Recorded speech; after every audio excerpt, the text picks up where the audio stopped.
नमस्कार दोस्तों, SSC MTS हवलदार 2023 आप सभी का अब कुछ समय बाद एग्जाम है।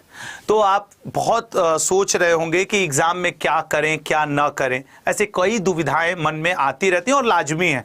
हमने भी जब कभी एग्जाम दिया, आपने भी जब भी कभी पहले एग्जाम दिया, इवन वो 10वीं बोर्ड का दिया या 12वीं का दिया, या जो दुविधा है वह मन में आता है। सबसे पहले मैं एसएससी एमटीएस हवलदार के ऊपर आपको बस 4-5 मिनट में कुछ बातें बताऊंगा।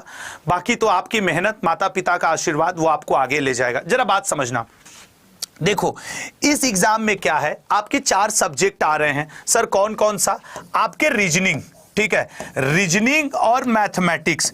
रीजनिंग और मैथमेटिक्स जिसको पेपर फर्स्ट कहा जा रहा है, अगर सही से देखो तो दोनों मिला करके कोई 12 क्वेश्चन आपको कर देने हैं जनरल के लिए। फिर एससी एसटी ओबीसी अपना अलग अलग, कोई 12 क्वेश्चन।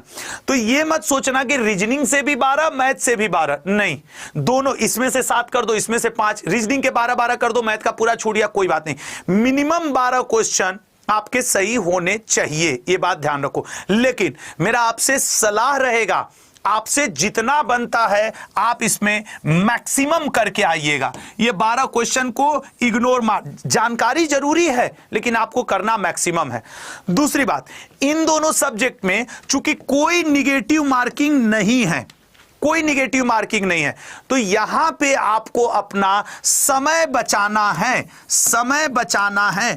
अगर आपको लगता है कि आपने, अब देखो कुछ स्टूडेंट होंगे वो लगेंगे रीजनिंग मैथ का पूरा क्वेश्चन सॉल्व करने एकदम, नहीं, आप यहां पे समय बचा के अपने आप को रिलैक्स और सेकंड पेपर के लिए तैयार कर सकते हैं, ठीक है ना। तो यहां पे समय बचाइएगा, रिलैक्स करिएगा। अगर आप 20-22 क्वेश्चन आपको लगता है कि आप सही कर गए हैं तो फिर रुक जाइएगा, ठीक है ना। 20-22-25 जो भी आपको लगता है रुक जाइएगा। अच्छा, अब दूसरी बात, सर सबसे बड़ी जो समस्या इसमें बन के आ रही है वो बन रही है जीएस और इंग्लिश। इंग्लिश में मैं आपको कह रहा हूं, जो बोल रहा हूं ध्यान से, ये लास्ट मिनट टिप है। 1 वर्ड सब्स्टिट्यूशन, सिनोनिम, एंटोनिम, और आपके ये क्या कहते हैं जो फिल इन द ब्लैंक्स वाले हैं, उन पे ज्यादा फोकस करना। आप अगर अपने पिछले पेपर का पैटर्न देखोगे तो इंग्लिश में जैसे ही आप 16 से 20 क्वेश्चन करना सही कर देते हैं, आप एक सेफ जोन में पहुंच जाते हैं। निगेटिव मार्किंग, जैसे आपके हॉल में अब आपके, मान लो तुम्हारे पास 25 मिनट है, अब 25 मिनट में तुमने 20 क्वेश्चन कर लिए, 5 मिनट अभी भी 20 मिनट के बाद बचे।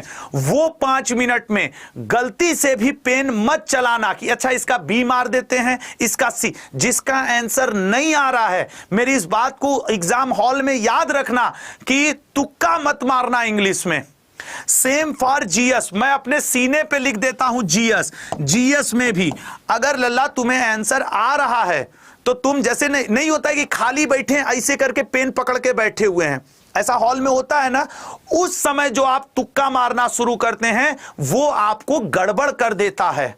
तो जीएस में चूंकि निगेटिव मार्किंग है, मैं बार बार कह रहा हूं लल्ला तुम्हें हमारे दोस्ती की कसम है, ईमानदारी से मत मारना उस समय निगेटिव। वो जो लास्ट का 5-10 मिनट बचता है ना, बर्बाद करके छोड़ देता है स्टूडेंट्स को। अरे इसका बीए मार देते हैं, अरे लग तो रहा इसका डी, नहीं नहीं नहीं नहीं नहीं, ये मत करना। अच्छा, दूसरी चीज, जीएस में एक काम और करना लास्ट मिनट टिप में, उस दिन का एग्जाम एनालिसिस जरूर देखना फर्स्ट शिफ्ट का। क्योंकि अगर पिछली बार के एमटीएस का ध्यान दोगे तो एसएससी ने किया क्या है मेरे भाई, कि जैसे मान लो फर्स्ट डे का फर्स्ट शिफ्ट में आपसे नृत्य से क्वेश्चन पूछ दिया, तो उस दिन होने वाले हर शिफ्ट में वो नृत्य से क्वेश्चन पूछेगा। तो अगर आपका 2 दिन बाद एग्जाम है वो है, तो आप इससे, तो एग्जाम एनालिसिस महत्वपूर्ण तौर पे, और खुद अड्डा के चैनल पे होगा सुबह में, मुझे लगता है 10 बजे 1 सितंबर को हम खुद एग्जाम एनालिसिस में खड़े रहेंगे। शाम को 7 बजे संपूर्ण निचोड़ करेंगे, वो मत छोड़ना। ये भी मेरा लास्ट मिनट टिप्स में दिया गया टिप्स है।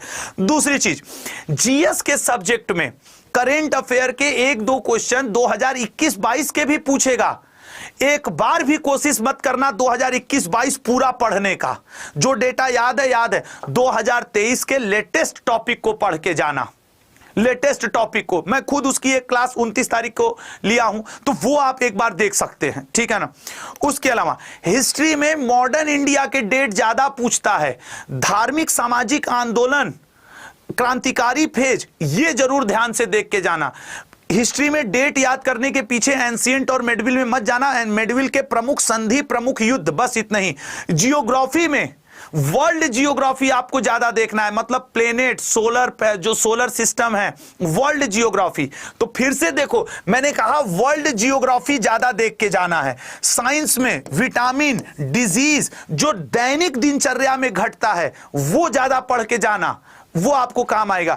उसके अलावा इकोनॉमिक्स का क्वेश्चन करंट अफेयर से जोड़ करके पढ़ना और योजना पढ़ के चले जाना, 1 नंबर कंफर्म है।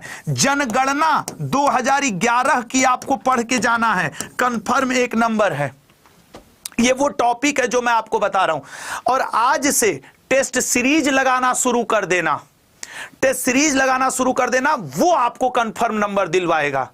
ये हैं मेरे लास्ट मिनट टिप्स। और इन सब के बीच में जो सबसे बड़ी बात, जिसके लिए मैं पेन रख करके हाथ जोड़ करके रिक्वेस्ट करूंगा, एग्जाम हॉल में जब आखिरी के मिनट बचेंगे, आपके पास समय बचा होगा, फिर भी इंग्लिश और जीएस में रिस्क मत लेना निगेटिव मार्किंग लगाने का। शंकर जी की जय, शंकर, सी ऑप्शन लगा दे, नहीं मत करना, ये बर्बाद हो जाती हैं चीजें, ठीक है ना, मत करना मेरे लल्ला। ऑल द बेस्ट, अपने पे भरोसा रखना, अपने हेल्थ का ध्यान देना, एग्जाम अच्छा होगा, ठीक है ना। इंपॉर्टेंट टॉपिक का रिवीजन करना, हो सके तो इधर भी थोड़ा अपने हेल्थ का ज्यादा ध्यान दो, मजा आएगा। और जग अभी जीता नहीं है, तुम अभी हारे नहीं हो। क्या हुआ जो यह 1-2 एग्जाम इधर उधर हो जाए, लल्ला पॉजिटिव रह के एग्जाम देना। एग्जाम का बहुत ज्यादा प्रेशर अपने ऊपर मत लेना, जितना रिलैक्स रहोगे उतना ही अच्छा तुम करके आओगे। अपेक्षाओं का दबाव आपके ऊपर ज्यादा है, लेकिन इसका यह कतई मतलब नहीं है कि आप अपने आप को उस दबाव के झेलने योग्य न बना सके। फिर से ऑल द बेस्ट, आप अच्छे हो, अच्छा करके आओगे, माता पिता का आशीर्वाद आपके साथ है, हम सब अभी आपके साथ हैं, ठीक है ना। ये कोई आखिरी एग्जाम नहीं है, अगर ये निकल भी जाएगा तो तुम्हें पीएससी यूपीएससी देना है, इसलिए मैं कह रहा हूं कि ये आखिरी नहीं है और ये कोई पहला एग्जाम नहीं। कुछ लोग का हो सकता है पहली बार दे रहे हो, ऑल द बेस्ट, अच्छा करोगे, अपने ऊपर भरोसा रखना।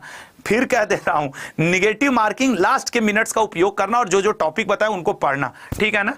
Thank you so much, all the best, भगवान करे आप लोग का इसी बार सिलेक्शन हो। जय हिंद, जय भारत।